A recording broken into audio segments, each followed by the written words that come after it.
I am from St. Vincent and the Grenadines. Who else has ever been there?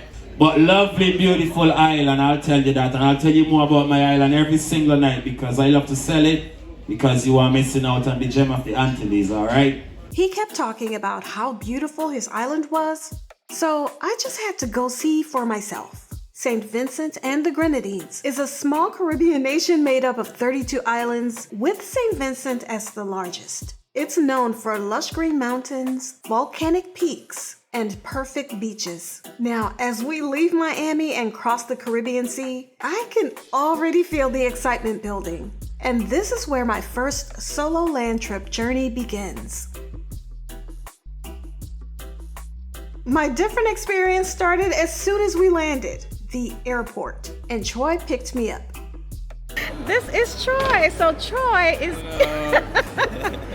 Troy is from St. Vincent, right? Born and raised? Born and raised St. Vincent. All right, and so you are going to show me around this island over the next week? All right.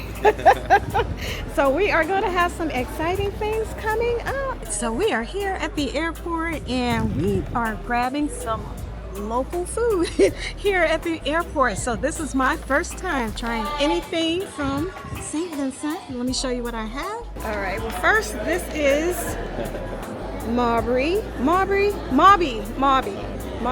So, and this is a type of soda. You would describe it as a soda? All right, and so this is pie. And baked chicken. Right now I'm gonna dig into this and see how it tastes. All right. Okay, that was good. That was similar to baked chicken and mac and cheese, but it was so good. So Troy is going to get a local beer for me to try, so we'll see how that is. All right, so this is a local beer. Dane, cheers to Dane.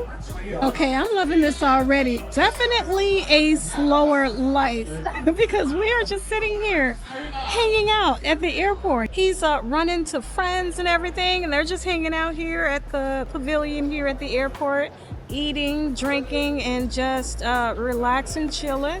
And I think he saw that I was antsy. He's like, hey, this is island life. Just chill, just relax. It's like no stress. So yeah, this is going to be an interesting week. Hey, are you enjoying this content so far? If you are, I hope that you will like this video and subscribe to the channel so that I'll know to create more content like this. Now, this was so great. Before taking me to the hotel, Troy immediately drove me around the southwestern coast area. And he shared a lot of information about the island as we drove around. The first thing that was evident about St. Vincent was the fruit. It was everywhere. Backyards, roadside, everywhere. And mangoes and breadfruit are in abundance on the island. Now, Troy asked if I wanted to stop and pick a mango from a tree that was in someone else's backyard. But me being the American that I am, I was too scared. In the US, you can get pewed for stuff like that. In so many instances on this trip, I wish I'd been able to let go of my American mindset and embrace the Caribbean way of seeing and doing things. Oh, It's one of the most, that's what it is. Yeah, one of the most consumed fruit that we have here. Sweet. Call this one dasheen. This is our coconut, but this one is dry. Okay. So we use this one and we make other things from that.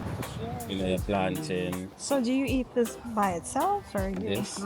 Some people cook it, we roast it, and you eat it with whatever meat you want to eat it with, chicken, saltfish or something. Yeah, I definitely want to try before. This replaces like rice, fries or those things. It's roasted. Okay. Oh, it's roasted? Yeah. Okay. It's roasted. Okay. Yeah. Now you see how we do it, man. So like the fruit that they have, they're growing it themselves? Some mango tree right there by the roadside. That's the one there. Some mango tree. Right Okay, I see mangoes on there. Yeah. And the breadfruit tree, that's one over there. Do they just walk around and pick the fruit, or do they? Once it's on your property, you own it. But we have thousands, if not millions of breadfruit trees. It was said the history showing that it's a guy called Captain Bligh, and he was a European. He brought the fruit here first one and planted it in our botanical garden. Okay. And that's how we have breadfruit here. Coconut trees by the roadside. Oh, they're grilling over there on the side too? Yeah, a lot of street food. 6 months of cruise ships coming. Then after that, we just depend on them flying in or coming in by the yacht. Yeah, I saw Royal Caribbean comes here. Yeah. And finally, we arrived at my hotel, Sunset Shores in Villa Beach. And right across from it was Young Island, and we would go there for a visit later on this week. Yep, Sunset Shores. Oh, this one's nice.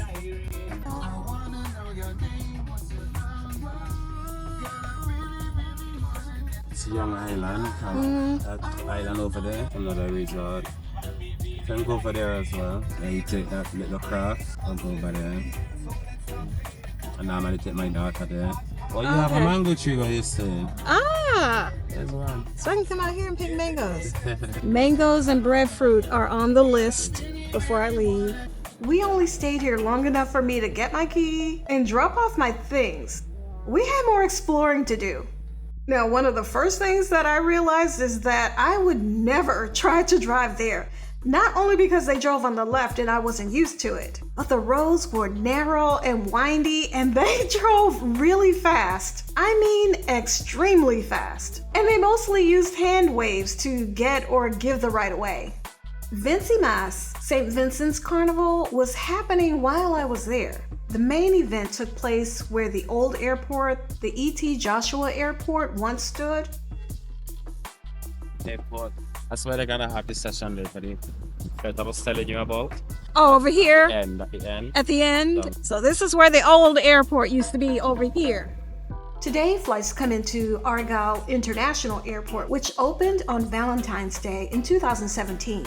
The old airport near Kingstown was too small for big planes and direct flights, but Argyle changed everything, opening the door to international tourism for St. Vincent. Even Delta has recently announced new flights there, making St. Vincent more connected than ever. Any and everywhere. Oh, you can flag them down? Anywhere. Okay. That's how it is here. Anywhere you wanna stop, you stop them and they let you off. It's a bus stop coming up there. On your left. Here. Yeah.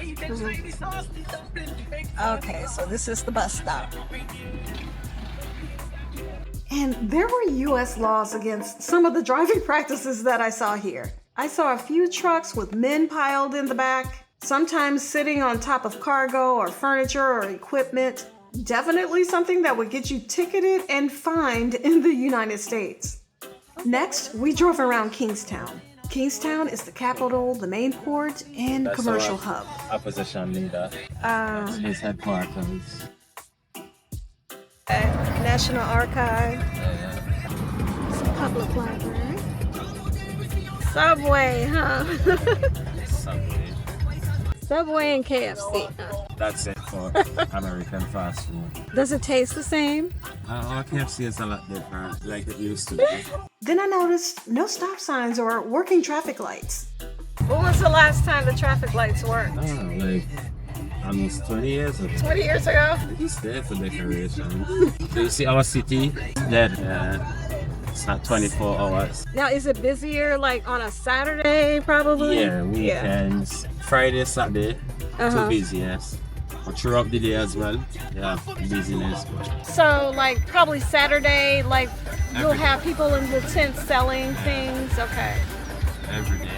Oh, every day, okay. I want to come back here then on Thursday or something. Yeah, can come in the city another day. Now, St. Vincent is just 150 square miles, but it is packed with beauty, history, and adventure. There are about 110,000 people in St. Vincent and the Grenadines, and most of them are on St. Vincent itself. There's an ethnic mix, which includes descendants of Africans, Europeans, East Indians, and indigenous Carib communities, and even small Syrian, Lebanese communities. It's a true blend of cultures.